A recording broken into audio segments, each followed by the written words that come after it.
Hello and welcome back to the Cash vs. Trash podcast with your hosts, Rob and... Demi, where we watch the highest and lowest grossing movie of each year from 1970 to 2021, picked at random, then decide if they deserve the title of either cash or trash. That's right. And this week, we're looking at 1982, and the highest grossing movie of that year was E.T. the Extra Terrestrial, a sci-fi adventure movie that everyone, everywhere has heard of. Mm-hmm. Everywhere. I don't think I've ever met somebody who doesn't know what E.T. is. Yeah. This is going to be a lot like our Star Wars episode. Yeah. Starring Henry Thomas as Elliot. You might recognize him from Gangs of New York, the Haunting of Hill House series, or Gerald's Game. Mm-hmm. So, the Haunting of... Well, it's not the Haunting of Hill House series. This is like the true. Haunting of Hill House, the Haunting of Bly Manor, and yeah. Midnight Mass is... The same people made it. Is he in that, though? He's the dad. Oh, yeah. The fisherman. Yeah. Yeah. He's Sorry. all in makeup, so he looks different. The Haunting series. Yeah. Read what Read what I bloody want. Well, Haunting series. It's more like Haunting of. Okay, but Midnight Mass. It's not the Haunting of Midnight Mass. Yeah, but it's that's the same not part of this series. But it's the same people. Yeah, but people can make like different things and it's not all connected. I suppose the Haunting ones are adaptations and Midnight Mass was old mate's original. Mm. Yeah. Anyway. What were we talking about? Robert McNaughton as Michael. You might recognize him from Frankenstein versus the Mummy, The Electric Grandmother, or I Am the Cheese. He didn't have many IMDb things. He well, quit after acting this, for a long time there. Yeah. Yeah. Well, these were all after that, I'm pretty sure. Yeah. And I had a lot of fun finding ones. I don't know if he's the main character in any of these. I just thought they sounded great. Yeah, some pretty wild titles there. And Drew Barrymore, what? As Gertie. You might recognize her from Charlie's Angels, the Santa Clarita Diet, or 51st Dates. Or a million other things. Yeah. I don't know if she still acts, but she's got, I think it's called The Drew Barrymore Show. I don't know what the title is, but it's like a talk show thing. Oh, I've never heard of it. It's pretty new. Like a podcast or Well, like Conan O'Brien? Nobody. Nobody is like Conan O'Brien. I mean, how like that dare sort you of thing? besmirch the good name of Conan O'Brien? No, it's more like, actually, it does look a fair bit like when Conan scaled down his show and it was just the two couches as opposed to like the desk and everything. Yeah. Is she funny enough to be a talk show host? Well, the hosts don't have to be that funny, but it seems a lot more intimate. It seems like half podcast, half talk show type thing. Yeah. But it's very popular from what I've seen. Yeah. I don't know. And directed by Steven Spielberg, known for Jurassic Park, Indiana Jones, and Jaws. And he's obviously one of the best directors of all time. At least, well, yeah, the best, but also the most influential one of. Yeah. He's made like a lot of iconic movies. Mm-hmm. Yeah. And not only like as a director, but as a producer and just like a figure in Hollywood and like... Yeah, his reach goes far. Yeah. Yeah. So the budget of this movie was $10.5 million. Domestically, it grossed $359.2 million. Internationally, it grossed $433.7 million. So a worldwide total of $792.9 million. Wow. Its opening weekend alone, it made $11.8 million. It was in release for 81 weeks. So it still holds the record. It was over a year. Yeah. Still holds the record for longest cinema release window. Yeah, that's insane. Because, I mean, that's just how it worked back then. You know, video was like coming in and it was happening. But if a movie was popular, most people weren't gonna rent it out because it would take so long to produce the tapes. Yeah. As far as I know, we weren't around back then. No. I've seen Stranger Things. I know what it was like in the 80s. But yeah, it would take so much longer to get everything out there. So if your movie was popular, you would just keep it. The production company would just keep it in the cinemas. Yeah, over a year. That's insane. A fair bit That's like over a year. and a 81 half. weeks, yeah. Now movies are in cinema for like 3 weeks. Well, it's extra altered now because of the pandemic. I think at the moment there's a lot of like, it's 45 days cinema, 45 days premiere access or whatever, and or it'll just be like 45 days and then it's on streaming, or because it used to be 90 days. Yeah. And that's a fairly long time. Or also, if the movie performs poorly, they'll pull that early. It's pretty common. Yeah. Like you'll go. I mean, it might be different here, but I don't know how it is in the States. I imagine just in it's the general, same. movies are not in cinema for anywhere near that long anymore. Yeah, I mean, eventually, cinemas just won't exist. Yeah. Not anywhere like how they do now, and they don't even exist now how they used to, because it used to be like the event of going out to the movies, and now it's, well, why the fuck would I do that when I could stay home and have a much better experience on an awesome TV screen that I've already got here. But I mean, that's not my opinion. Yeah, that's not my opinion. That's what I've either. heard other people say. Yeah. But you know, Oh well. I mean, if you have a home theater though, Yeah. I'd use it for games instead. Anyway, all over the place this week. Yeah. So yeah, like you said, 792.9 million. I forgot the 0.9 when I put this into the machine. But adjusted for inflation, that brings it to approximately $2.32 billion. Now, I forgot to do this for the Star Wars one, but it was just shy of this, but it was also 5 years earlier. Yeah. So these are like $2 billion movies. Yeah. Wow. Yeah, that's crazy. That's like Avengers Endgame money. But yeah. Yeah. And Avatar and stuff like that. Yeah. Which I say that like it's some big statement, but it's fucking E.T., of course. Yeah, true. Yeah. It had a 99% Rotten Tomatoes rating and a 72% audience rating. That does not surprise me. Yeah, that's high. Yeah. But the difference. Yeah. I'm not surprised that critics love this movie so much, whereas regular audiences might feel more how I or we feel. Yeah. Which, I'm not saying anything bad there. I'm just saying, Yeah. you know. Yeah. And a segment thing we do that we've forgotten, the thing that we've forgotten to do for a while now is during the highest grossing episode, talk about the top 10 movies, top 10 highest grossing movies that year. Yep. Which, I mean, if we did that for 1977, that's almost 1/3 of the list. Yeah, true. So the top 10 movies of this year was obviously E.T. at number 1, Tootsie at number 2. I've heard of that. Was that one of... there was an actress who was in Tootsie, whatever. I don't know. She was in something else. I can't remember. Was it the woman who was in Cecil B. Demented? Who played Honey Whitlock? I can't remember the actress's name now. I think it was her. She was in that.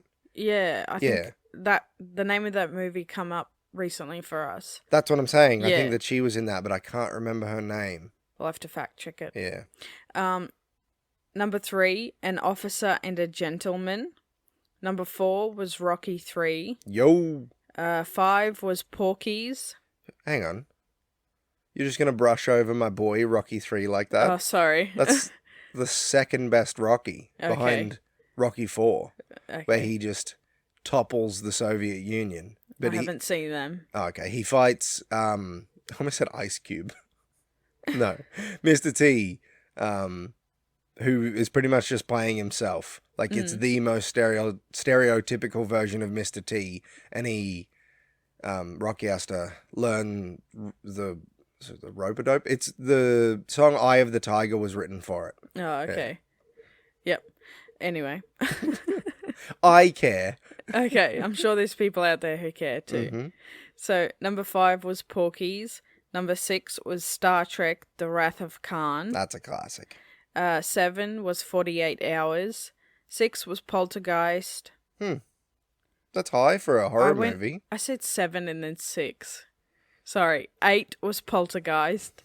9 was The Best Little Whorehouse in Texas. Whatever that is. And 10 was Annie. Okay. I have no idea what the best little whorehouse in Texas is. I've got nothing for that. It's probably the best whorehouse in Texas. That's what the movie's about. Thanks, babe. Good insight there. No, but Poltergeist being number 8, that's kind of surprising. Just because it's a horror movie. I mean, like, I know it's beloved and everything, but that kind of surprised me. Porky's, I'm also surprised it was so high because it's like a really raunchy movie. Yeah. It's kind of like, from memory, it's kind of like Dazed and Confused, but with more sex. Okay. But I can't really remember. It was a long time ago. But yeah, pretty good list. Pretty solid list. Very 80s. Yeah, for sure. I thought I'd have more to say about these movies.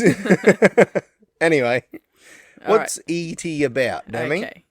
After an extraterrestrial being is left behind on Earth, it connects with a boy named Elliot, who, with the help of his family and friends, must help E.T. return home, all while doing their best to avoid the government. Goddamn government. This movie, before we go into spoilers and whatnot, I thought this movie did a lot of things right. It set a standard for this kind of movie, and not just this, but this is a big one. If you've ever seen anything like Stranger Things, which that's an obvious one. Yeah. Or Paul, that's probably the biggest one. The biggest, it's like this, but like a twist on it. There was the Mac and Me, I think, is like a copy of this. If you've ever seen the TV show Surface, I think it was called, there's a one of the storylines is a kid befriends one of the creatures, and like they have their little adventure and stuff like that. Anything like that. Yeah. There's youngish or teen kids, and they meet some otherworldly thing or something that's not quite human or just a bit strange, and then the government's involved, or like there's some people chasing them or whatever. Yeah. And they all copied something from this for sure. This, like I said, this is going to be similar to our Star Wars episode where it just set a standard and introduced. This isn't as new, like around that time, but I think that this changed the game a little bit in a similar way to Star Wars. Yeah. Yeah. Definitely. Anything else you'd like to add? I loved this movie as a kid. Yep. I had never seen it the whole way through somehow. It was nice watching a movie that I watched as a kid and still liking it. Yeah. Maybe not liking it as much. Yeah. But it still holds up. Well, you've just given it away, haven't you? I mean, it's E.T. Like, what? Yeah. To be fair, I was like, let's get this over with. I was not keen, because I remembered parts of this movie, and I was like, that movie goes forever, and it's so slow. My go-to 80s kids on bikes movie was The Goonies. I adore that movie. Yeah. That's like, it's like the movie for a young boy. Maybe girls as well, but it's mostly about the boys. Yeah. In the 80s and stuff like that. But yeah, so this I always thought was like the more boring version of that kind of story. It is slow. Yeah, it's more. Steven Spielberg does a good job of like making things full of wonder. Yeah, I think that aspect of it is what drew people to it so much. Yeah. For 81 weeks. Yeah. Imagine if you were like the one person who missed that. Like, oh, I finally I'm gonna go watch that movie. You get there and they're like, oh, sorry, mate. Like we said, very influential film made by a very influential director. At this stage, he already had a few feathers in his cap. Like Jaws, it's probably his biggest movie. Yeah. Ooh, I think Jurassic Park. I think they're on the same level. Yeah. And it's so hard because all three movies are so different.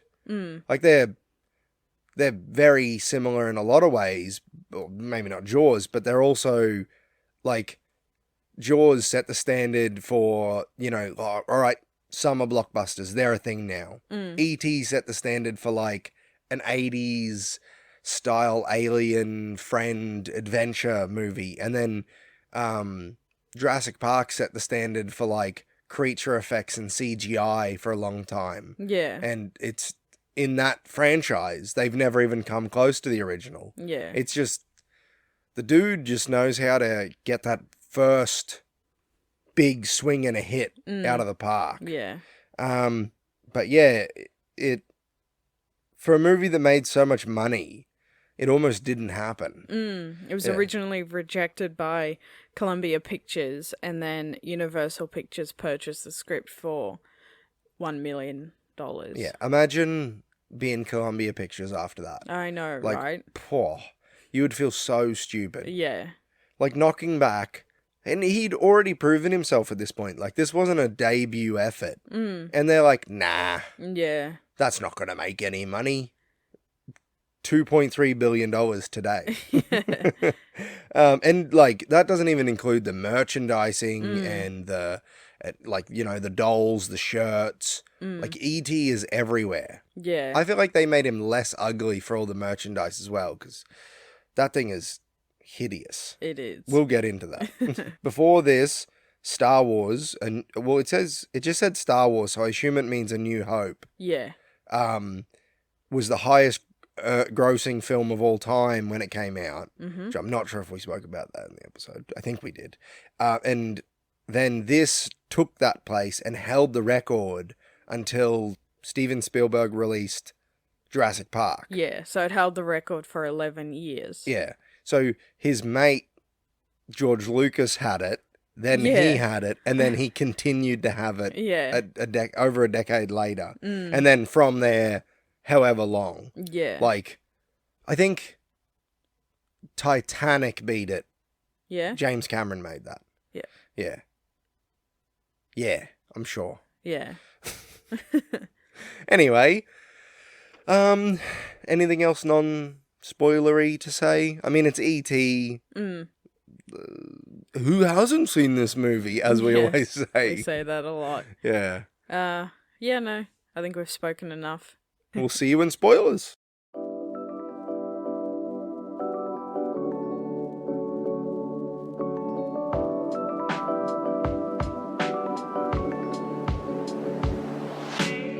All right, spoiler time. Yep. We're in spoilers. Yes, we are. E.T. eats it. He dies. He does? Yeah. And then he comes back to life. Yeah. And he gets away. And there's a sick bike chase. And the actors definitely do their own stunts. It's definitely not adults on bikes who are trying their best to look like kids. Yeah, but they have their legs are twice the length as It's just as they were before. E.T. was manipulating their bodies to make them ride bikes better. Better. Yeah, that was funny. It was a good bike chase, though. Yeah. I liked that. Yeah. But yeah, E.T.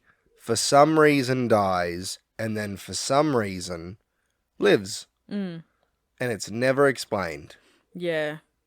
We'll get into the story a bit later on, but yeah, he phones home and he gets away. Mm-hmm.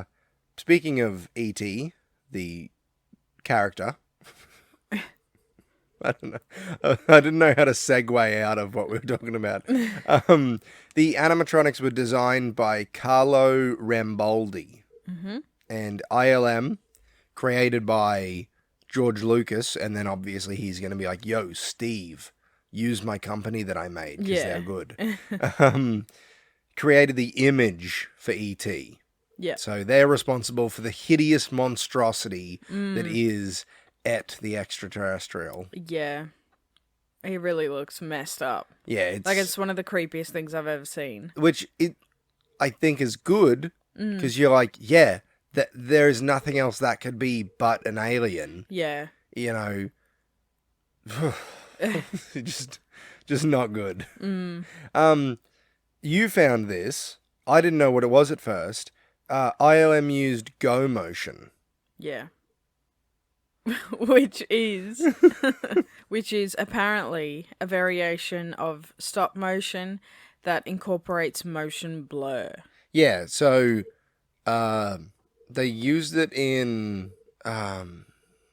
what's the name of the movie? Revenge of the Sith. No, not Revenge of the Sith, sorry. Empire Strikes Back, with the AT-ATs walking, because they're stop motion, but they use motion blur when the legs are going, because if you've ever seen an old school stop motion thing, or even new stuff, I don't know enough about it, but because it's a series of photos, the whatever it is that's made out of stop motion looks super crisp in every frame, because it is just photos. Yeah.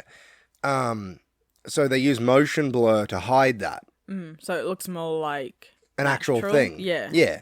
I don't know what they used it for. I think maybe like some of E.T. in the back, and like when they're riding on their bikes, I think they used it a lot there. Yeah. And there's only one place where you're like, geez, that Yeah. doesn't look good. And it's when the kids are all riding down right at the end, like they're coming down for the landing. I think that when they're shooting far away, but you know, when it's the camera or point of view is far away, it looks good. But the closer you get in, the more you're like, those are figures. Yeah. But E.T. was a puppet. Yes. Yeah. And they used a lot of miniatures as well. Yeah. Like the forest, I think they made a miniature of the forest. It must have been like a... Maybe for like the spaceship scenes. Yeah, the spaceship would have been a miniature. And when the E.T.'s mate or whatever is at the thing, because you never see the ship up close, I think, with the characters next to it. It's only like the landing ramp and all. It's not the landing equipment and the ramp. Yeah. That's what you see up close, but the ship is always from a distance. Yeah. That would have been the miniatures. Yeah. And the city. Yeah. Yeah. Which I didn't know that, so it did a good job. Yeah, it did. That's what effects are supposed to do. You're not supposed to know that that's what's happening. Yeah, that's right. Unless it's obvious, like when we did Pirates of the Caribbean 3, like I wasn't like, oh my god, they got an actual octopus man. Like obviously, you know, that's CGI, but it was so good that you didn't think about it. Yeah.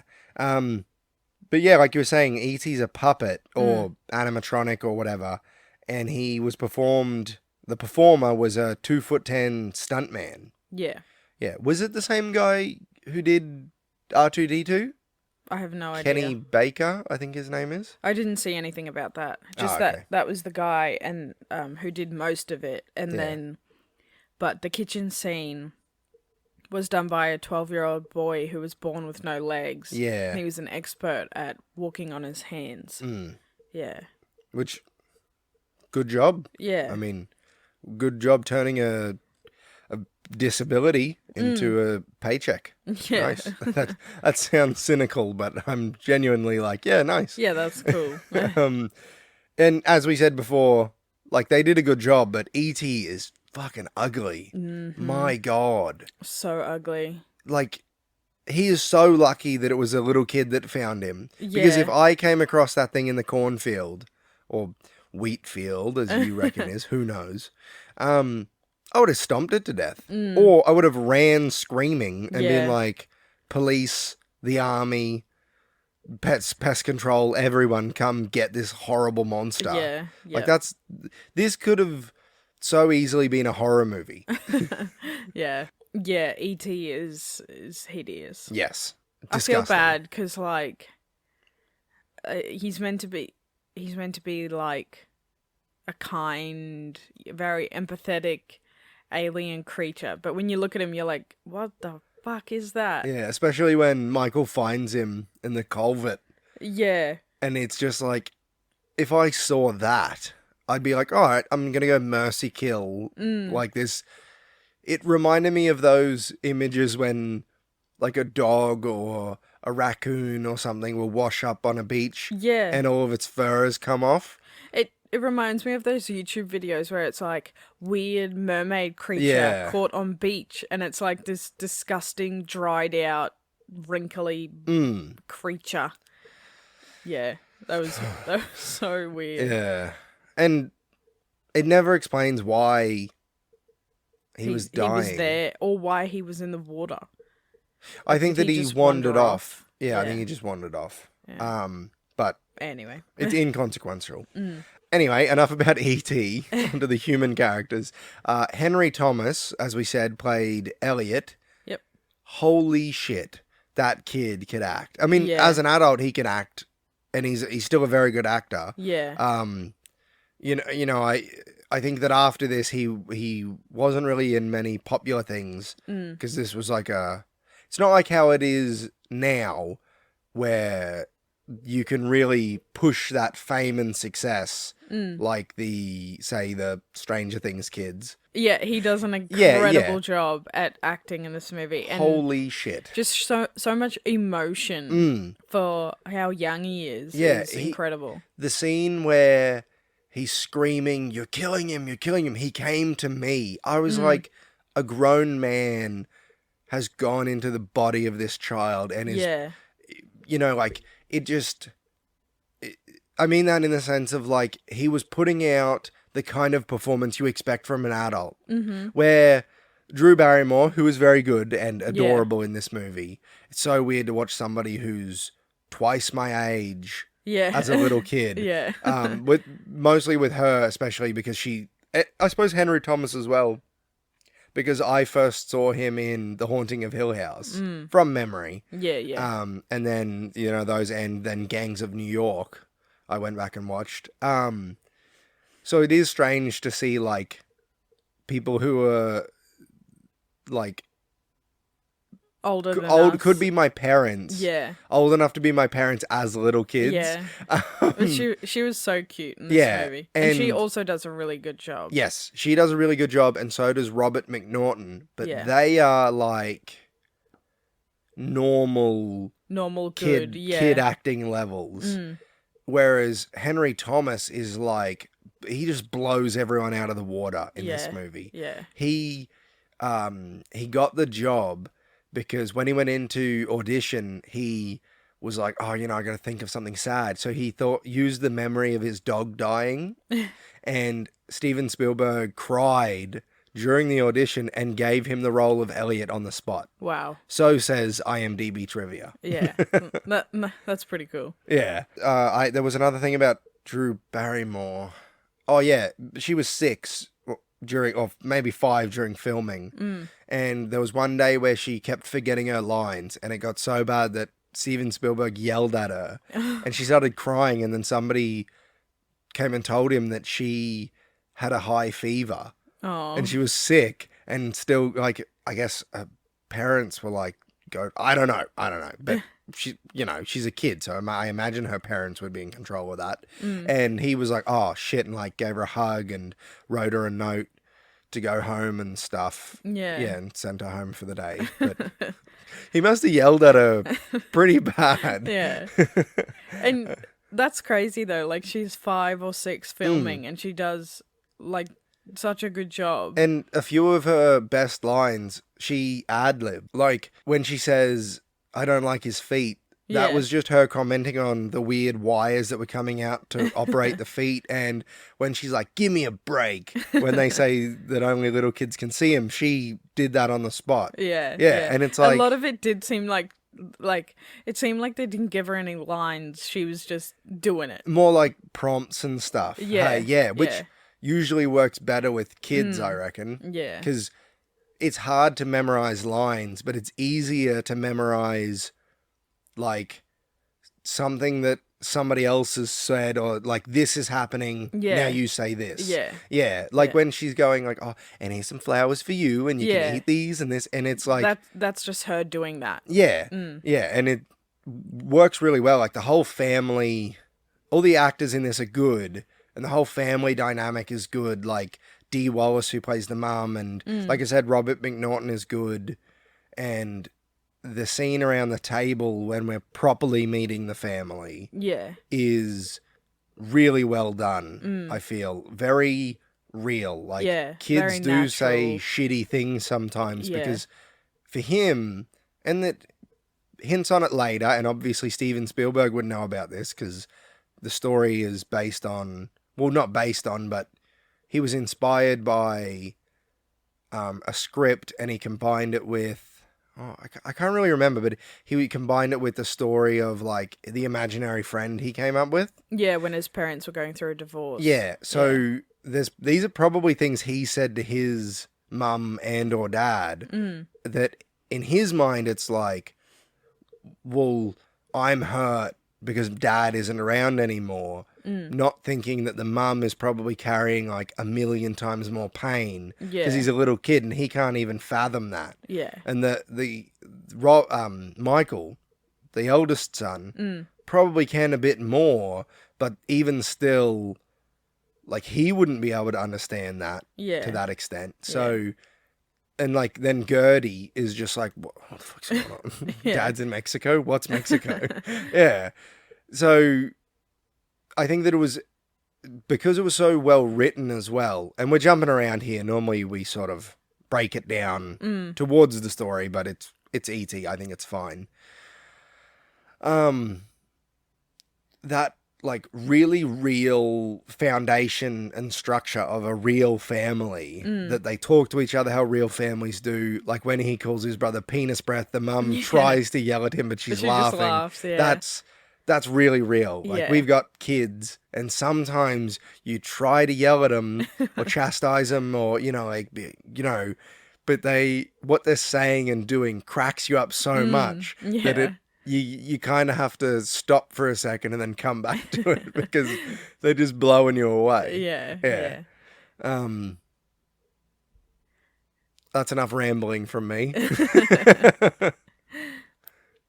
Also, the 80s was just a wild time to be alive. Or to be a kid. Yeah. You can just do whatever. Yeah. If you're a 6-year-old girl, you can take your bike and just ride up to the lookout and wait for your brothers on your own. I agree with you, but that one they were being sneaky. Because the mum thought that E.T. was the... I suppose, But...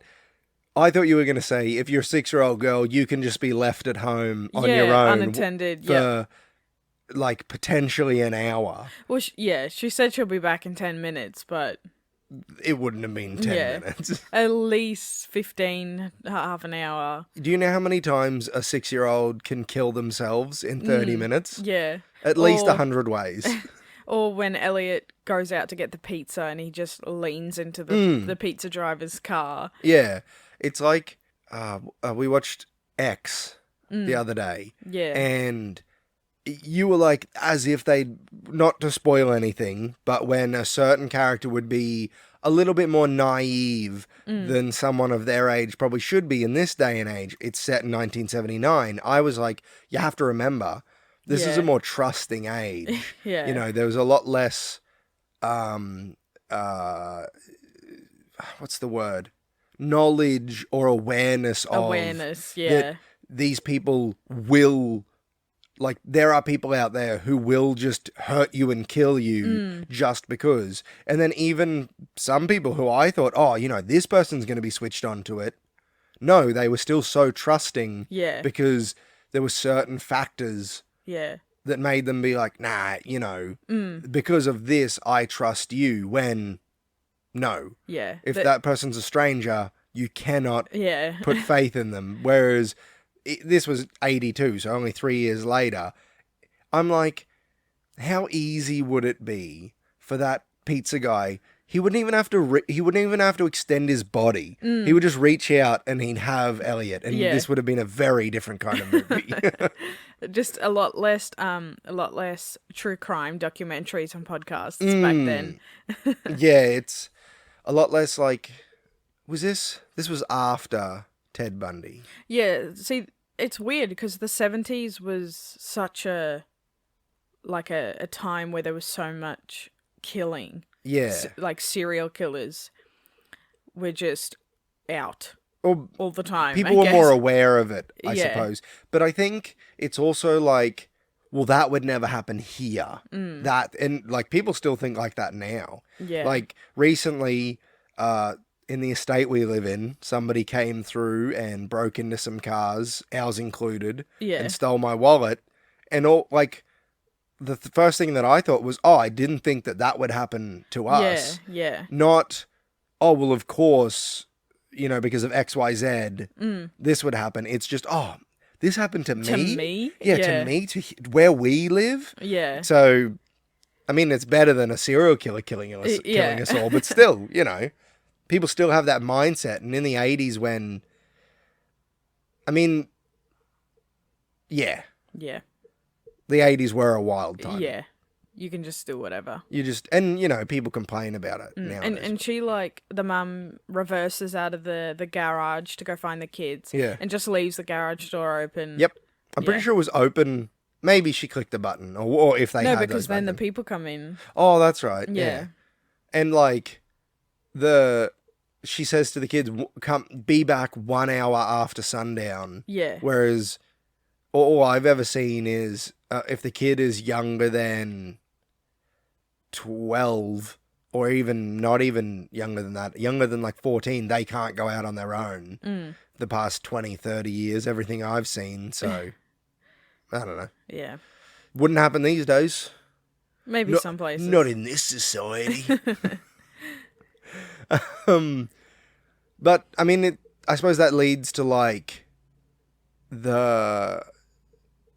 I think some of that could also be, this was written by people who weren't, I don't know if Steven Spielberg had kids back then, but weren't, like, kids during this time. So it might have been, like, a little bit stretched with how much these kids can get away with in this community, or, like, under their mum's nose.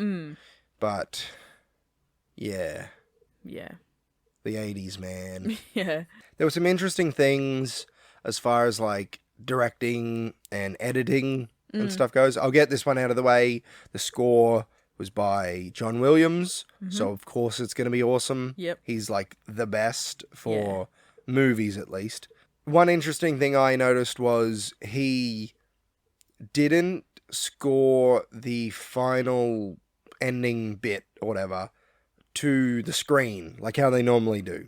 They normally put the thing on and then it's like to that. As far as I know, there was something happening and he like couldn't get it going. So Steven Spielberg said, "Go out, do it as you would in a orchestra for a concert or whatever, and then we'll edit the scene to match the music." Okay. And that's why it's like so big and bombastic when all that's really happening is he's saying goodbye to E.T. But it really works. Like this movie nails the ending, I think, because and I think Steven Spielberg is that's where he really shines, because this movie opens really slow. Yeah. And almost boring. Yeah. But he makes it so that over the course of the movie, it steadily builds, has this big crescendo, and then you think it's gonna go back to Go down a yeah, bit. but then it ramps up right to the very end. And I think that he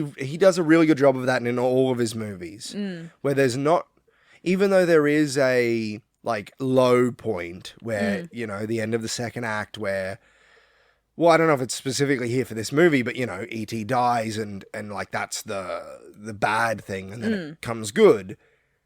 But it's in a lot of movies, they try to have a break from the action, so it's pretty slow and low for a few minutes. But this doesn't do that. Yeah. It just gets right into it, and I really like that. Yeah. Because some movies think that they have to have heaps of action interspersed or adventure or whatever, but I think that having it be a steady climb, and it it's a little bit more wacky here, then it's a little bit more, then a bit more, then a bit more, then a bit more, then oh my god, this is so sad, and then oh my god, this is the coolest bike chase scene I've ever seen. Yeah. And we could talk for hours about how good Steven Spielberg is as a director, but the biggest piece of evidence for me, or the biggest testimony I could give, was I didn't want to watch this movie. And after the first time I watched it, I was like, oh my god, this movie was awesome. Yeah. And after the second time I watched this movie, I was like, oh my god, this is one of my favorite movies now. Yeah. It is really cool. It's because the ending is good. Yeah. It definitely lacks in the beginning. It's a bit slow. There's a bit too many crotch shots of keys. Absolutely. Yeah. But then it just builds and builds and builds, and then you got that awesome ending. Yeah, and the crotch shots, while gratuitous, a lot of that is obviously to show that he has the keys. And you can identify him just by the sound after that, Yeah. but also the shots are often from Elliot or E.T.'s or around that area, like a child's eye line. Yeah. So I think that they could have probably doubled down on this and not even shown the mum's face, but that wouldn't really work. But I really like that. That forced perspective of just here. Yeah. Just down here. It's unfortunately at an adult's crotch level. Yes. But yeah, once you get past that, it's oh. Because at first I was like, why is it just the adult's crotch? And then I was like, oh yeah, it's from Elliot's point of view. I really like it in the scene at the school. The teacher. Yeah, where you never see the teacher's face. Yeah. I really like that it's just on the kids and the teacher's just this voice and Elliot doesn't give a shit. Yeah. I really like that. That's the only 2 times that they really do it though. Other than that, it's... No, there's a lot of when E.T. comes out of the room and the dog has a bit of a bark at him and then it's all good. Yeah. It's at E.T.'s eye line. There's a lot of we only notice it with the adults so much because we can't see their faces. Yeah. But I think that there's a lot of sneaky shots where it's at that line a lot more. It's just further. Oh, for fuck's sake! I just keep hitting my mic or my headphones. Yeah, they can't see your hands. I know, but it helps me talk. Anyway, there were just a few strange shots other than the crotch shot. Yeah. The repeat shot in the cornfield. Did I talk about that before? No, I talked about when he saw him. It there's point A and point B. Elliot's not looking at either. His eyes are moving in a direction, right? From left to right, let's say. But the shot goes back to the start 3 times. So it doesn't look like he's watching E.T. run. It doesn't look like he's over here and then he looks, and as the shots go, he goes over here. They'll hear. Yeah. I see you looking at me funny. No, I know what you're doing. But instead, it's he's over here. He's over here. He's over here in quick succession. And it's as though 3 cars went by. You know what I mean? Yeah. And that, I was like, what is that about? Did he see 3 ETs? That and the only other shot in the movie that I was like, what's that about? And you were as well. When he, just after a really good scene, or the end of a really good scene with the family, he goes to the sink to turn the tap on, and Oh my an God. entire sauna's worth of steam comes up in front of him. In like 2 seconds. Unless, like, people in California in 1982 had the quickest, most Hottest hot, water ever. Like, what was that about? Yeah, and it was like, even the steam was coming from more than just the sink. Like, it Yeah. was like so wide. It was It like, was like a wall of steam. there was a thing of dry ice in the sink, Yeah. and somebody off screen pulled the sheet away as he turned the tap on, so it went whoosh up. Yeah. That I'd almost bet money that that's how they did it. Probably, yeah. Yeah. We were talking about before how Elliot went out and waited for the pizza. Yeah. That's like the introductory scene to the friends and part of the family. Yeah. Everyone except Gertie, really. Yep. The older kids, Michael's friends, they order the pizza, and then when they tell Elliot to go wait for it, they're like, extra sausage and pepperoni, no anchovies. And I'm like, what? Is You he going to already haggle? ordered the pizza. Like, does he think that the pizza guy comes with, like, some more toppings? And he's like, hey, kid, you give me $5 and I'll put some anchovies on your pizza. Like, that's not how it works. Maybe it's a like home, like on the go. You just make the pizza in the car. There's a stone, A wood-fired wood-fired pizza in oven the in the boot. Boot is trunk, Yeah. but we call it a boot here. In the back. Yeah. No, I'm not saying that because you said something wrong. I'm just saying somebody's going to be like, what are they talking about? Yeah. Like a giant boot on the back of a car. No, it's a trunk. Boot is better, I reckon. But yeah, that didn't make any sense. But, and some other things with how they act in the movie, the kids all act how kids act. Yeah. Like, his friends are just a bunch of drop kicks. Just mostly wankers half the time, especially, and then there's always one who's a bit worse than the others, and he's the shorter one, and he's way more mouthy because I feel like he's insecure because Elliot's almost as tall as him, so he's always the one that's like on his back the most.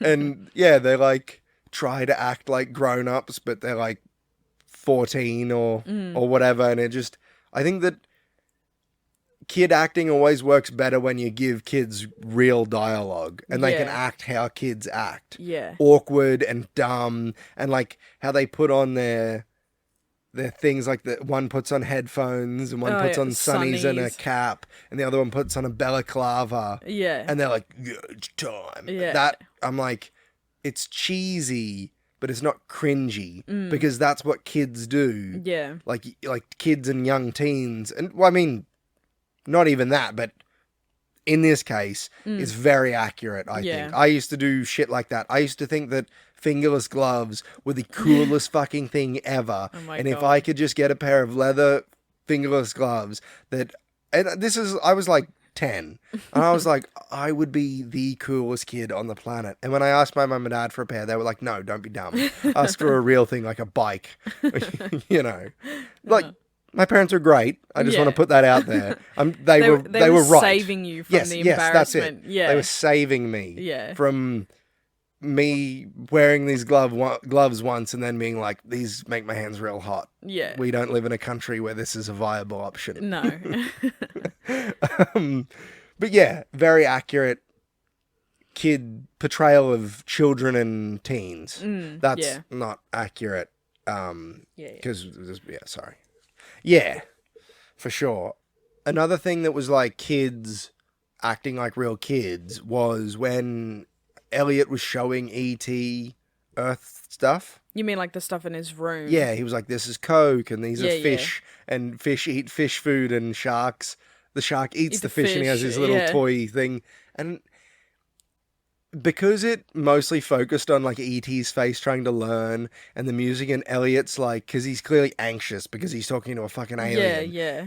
I was so stressed out watching that. Really? Because he just didn't stop talking. And I'm Yeah. like, all right, that's enough. He That's was enough. going through it all so fast. Mm. I was more like, if I was Elliot, I'd be so scared that this alien was just gonna snap its fingers and kill me. But I suppose they get that mental link somehow pretty quickly. Well, I think that's like he establishes that then. Yeah. Like he does it somehow, and because right after that we see what I think is a really good way to establish it. When E.T.'s investigating things and Elliot's downstairs in the fridge and he opens an umbrella and it scares E.T., but we see Elliot have the reaction. Yeah, because there was no clear time when they linked. No, that's why I think it happened then. But it doesn't show you how or why, and Elliot's just so chill with it. Well, he's chill with it because E.T.'s chill with it. Which is so creepy when you think about it. It is, but that is what works with, like, the alien aspect. Yeah. Because I was complaining to you before we started recording that, like, his powers are they're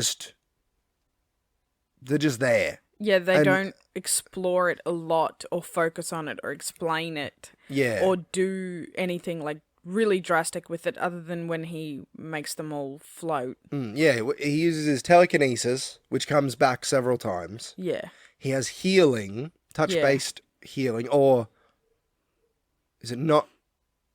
Yeah, he touched. Yeah, he does touch, or I can't remember. And that doesn't come back. He uses it again at the end, but I don't think it does anything when he touches Elliot and he says, "I'll be right here." Yeah. Does that do anything, or is he just being like, pew? I think he's just saying, like, I'll always live in your mind. Yeah. I'm not ever coming back because fuck that. Yeah. But Yeah, he's like, this was a really bad weekend for me. yeah. Yeah, there was something else. Oh, the mental link. That he just drops it and Elliot gets healthy again. And it's like, you were killing that kid on purpose? Yes. Like, and again, it's not super clear when that happens. Yeah. Like, they don't really point it out. It just happens. Yeah, they do. There's only one time where somebody talks about it, and that's Michael is talking to one of the doctors. And he's like, they have some sort of connection. I can't remember exactly what he says. Elliot feels what E.T. feels. Yeah, but the doctor says he thinks E.T.'s thoughts. Oh, and Michael corrects him and says, no, he feels E.T.'s feelings. But I can't remember what one of them said before that, of like what they called it. But yeah, that's the only time it's addressed. Yeah. For a movie where an alien from, obviously, another planet gets left behind and found by a kid and then has a mental link with that kid and that kid feels what that alien feels, everyone's so chill about it. Yeah. Even when Michael, sees E.T., he freaks out a little bit, but he's not like, he doesn't even try to like hit it or get it out. Well, it could be like a defense mechanism.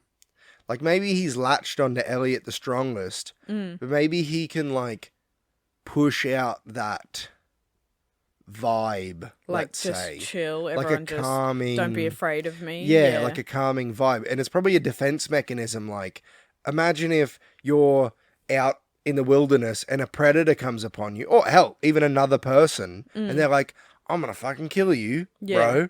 And you're like, just chill out. Right? Yeah. Just chill the fuck out. True, because the dog tries to, like, it, like, starts barking at it, but then it just relaxes. Yeah, because it makes sense that an alien race that isn't a physical match for anything. Like, if he didn't have any of those powers, you could just snap that little neck. Yeah. They should have. You just snap that little neck. And that's it. So obviously his race had to have developed over years of thousands of years of millions of years of evolution. Yeah. The ability to use their mind to emit certain things. Maybe it's pheromones, maybe it's like a mental thing. Or it's obviously a mental thing in some cases, but Yeah. That's my best guess. Yeah. And I'm fine with it not being explained, but it sometimes when it's just there, it felt a little bit like, What's going on here? yeah, big whoop. Yeah. You know, like Paul, the movie, which is a very, very clear, very clearly took inspiration from this in like the definitely. biggest way. Spoilers for that movie. I didn't realize, because obviously we've watched Paul a lot. Yeah. And then we watched E.T. I'm like, oh, that's like Paul, and that's like Paul. But, Yeah. I mean, sorry, Paul is like that. Like the scene where he picks up the Skittles, yeah. and he eats one. It's like in Paul where Yeah. Jason Bateman dips his fingers in the piss and licks it Yeah. and then spits. Yeah. But spoilers for Paul, he has healing powers. Yeah. And it comes back at the end when he, like, well, I don't even need to say spoilers, but he uses them at one point more than once. And then at the end, he uses them in a big dramatic way. Whereas this, he's like, yeah, I have healing powers, by the way. Boop, boop. Yeah. And then it never comes back. Yeah. Like, you know, he doesn't, like, there's no person in this who's like, I'm going to fucking kill that thing. And then that person gets hurt, and then he heals them, and then they're on his side now. Yeah. Everything is subtle and chill, except Elliot's reaction to everything. Yeah, he's a very loud kid. Yeah. I relate to that. Loud and emotional. I relate to that a lot. Speaking of someone who should have, or would have, I would have imagined, been chasing E.T. to chop him up into bits and get alien powers, Keys. Yeah. We never find out his name. Nice touch. I really like that. Yep. He's crotch shot, man. Yeah. I'm pretty sure he lies to Elliot. He definitely does. When he says he came to me too. Yeah. And then he says, I'm so glad he came to you first. he says, I've been waiting for this since I was 10 years old. I'm so glad he came to you first. Yeah. Now, I'm like, either it wasn't E.T., but it was something that happened to this guy when he was 10 years old. Yeah. Like, with this alien race. Yeah, like And maybe so another one. He knew the signs and the patterns and whatever for the past 20, 30 years or whatever. He's been looking into it. And he was like, all right, they come here, they come here, they come at this time and whatever. And he figured it out. Yeah. Right? Or he's just lying. And he's like, I need to get information out of this kid. But there's never a scene where there's never so much as a hint that he's well, once you meet him. Yeah. At first, there's like a subtle undertone of like, you think they're going to do something bad. yeah. But Keys is pretty genuine and kind. Yeah, and, yeah. And they're all kind to E.T. I was going to say the music when Keys and the other government agents are coming through and doing stuff, it reminded me of like the I think it's called the Imperial March from Star Wars. I think it's like trumpets or something, some deep, maybe a trombone, like a deep sound, musical tone, whatever. I'm not a music guy, don't at me. Well, at me, get some attention to the podcast. And it reminded me of that a bit. Yeah. Of like, ooh, danger. Yeah. What's this? But you were saying they're all nice to E.T. It makes sense for the doctors and everything to be nice to him because they wanted to save his life. Because what's better than a dead alien to find out information on? A live one. So maybe it's like Elliot's perspective that they're all nice, but I can't trust them. Or they genuinely want to help E.T. Yeah. but not get him home. Yeah, help him and then keep him. Yeah, they do that. Earth. That has happened in movies and stuff. It's like, yeah, you know, we will help you, but you've got to help us out first. Yeah. So I think it's strange that Elliot was so on the money, though. He's like, nah, can't trust the government. Yeah, before he even met E.T. Yeah. He was like, he hadn't even seen it yet, and he was like, "Oh, they'll take it and give it a had he seen it? No, but the ball got thrown back to him. It was after Yeah. that scene, and he's like, the mum's like, just don't touch it, don't go near it. call out to me and we'll get the We'll get help, yeah.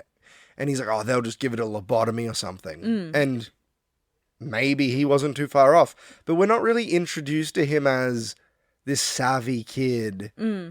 He's an annoying younger brother who's like, I'm ready to play Dungeons and Dragons now. Yeah. So I think it was weird to have him be so savvy. It was weird for him to say that because, one, he hadn't even seen the thing, so he didn't know what he was talking about. And two, how does he know about all of that? When I was 10, my first thought, if I saw an animal on our property, wasn't like, what is that? The government, we should get the government in. They'll give it a lobotomy. It was... Get the gun. Yeah, get the gun. Well, maybe I had a different childhood than most people. Yeah. So yeah, that's our review of, or whatever, our chat. Our chat about E.T., the Extra Terrestrial. Very famous movie. Very good movie, I think, as I'm sure you do, which I would say... this will be a surprise to no one, even though I thought it started off kind of boring, almost boring and meandering. And there were some faults. Yeah. And we like to be, sorry. Yeah, just some parts where it wasn't clear or the movie didn't really explain anything. If this movie came out today, updated special effects and everything, but the story beats, the acting and everything was pretty much the same. Yeah. This movie would be picked apart on the internet. Yeah. What is healing powers? I mean, we're on the internet. Yeah. But I think that we're being pretty chill about all of it. Yeah, yeah. But some people would just tear this movie to pieces. Because these days you can't have a movie where stuff is left to interpretation. Yeah, very vague. Yeah, because the internet is like a big, disgusting baby that can't think for itself, and it's like, feed me, spoon feed me the information. Give it to me. Why did this happen? You can't just leave that to my interpretation. I can't think for myself. Feed me. Yeah. Pretty much. I'm just saying. Yeah. I mean, a little more explanation would have helped, but the movie as it is good. Yeah. I think I'm happy with it. Spielberg was going to make a sequel, but he said, and I quote, to make a sequel would rob the original of its virginity. I can't remember the rest of the quote, but I remembered that because he said, E.T. isn't about going back to the planet. Yeah. And I think that he's only ever done 2 sequels. He did The Lost World, Jurassic Park, and something else, but I can't remember what it was. And he doesn't like doing sequels, Steven Spielberg. That's fair enough. Because a sequel to this movie wouldn't feel right. Yeah, because it wouldn't make sense. Yeah.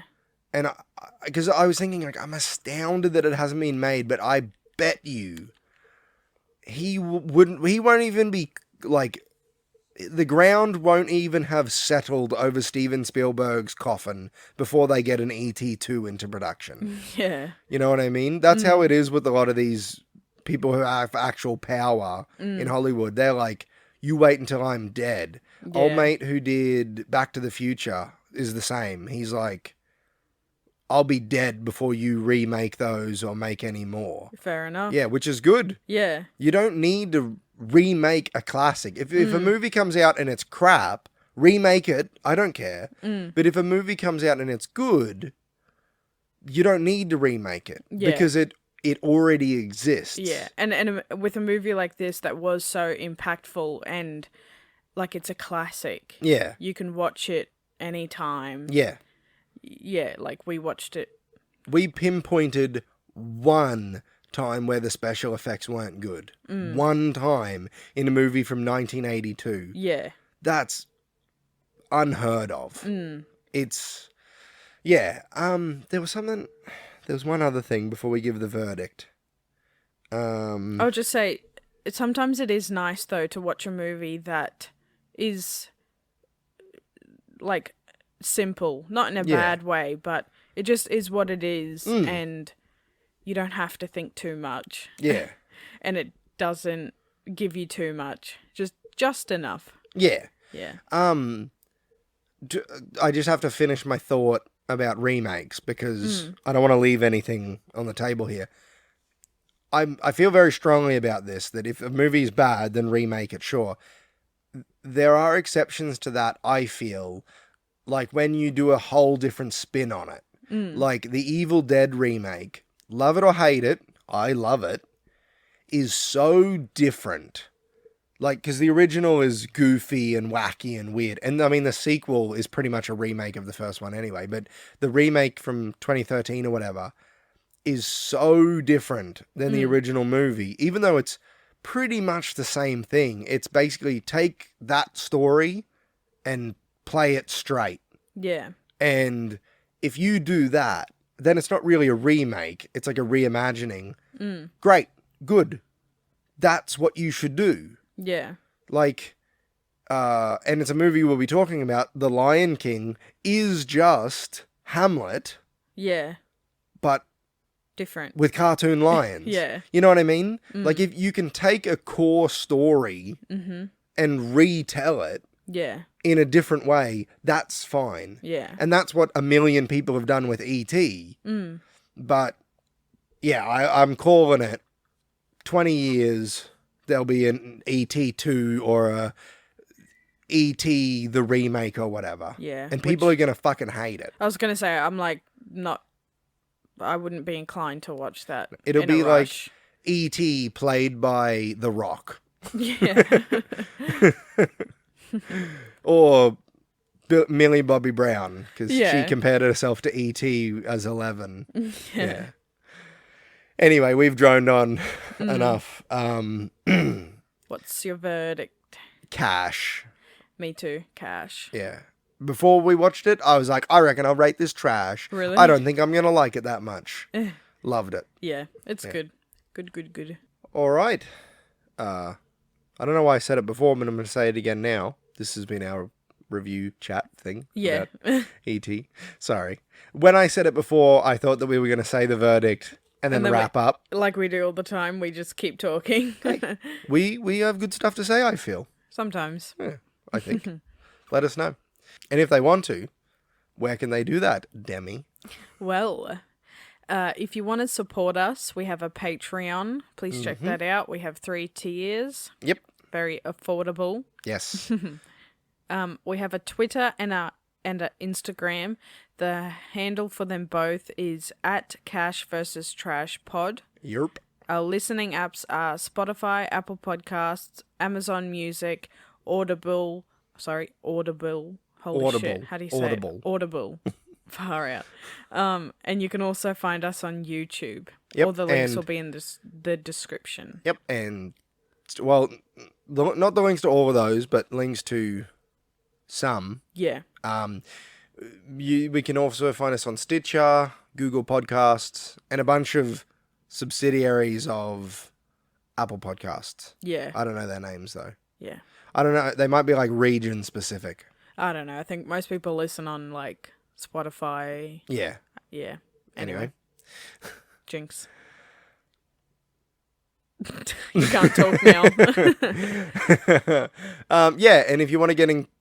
if you want to chat with us, like, properly. Feedback. Yeah, proper stuff. Obviously commenting on YouTube, or DMing us on Twitter or Instagram or whatever, or tweeting, whatever. I don't know how Twitter works.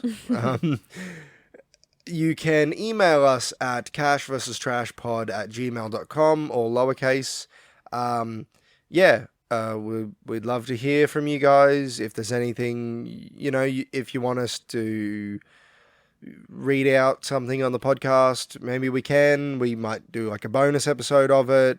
We might do like a Q&A thing if we get enough questions, that sort of thing. Yeah. So yeah, just just email us. Shoot us a message. Yep, we'll sort something out. Also, if you could like, rate, review, share. Subscribe. Yep, tell your friends, tell your mum, tell your dad. Tell your brother and sister. Tell your brother and sister. If you don't have any brothers and sisters,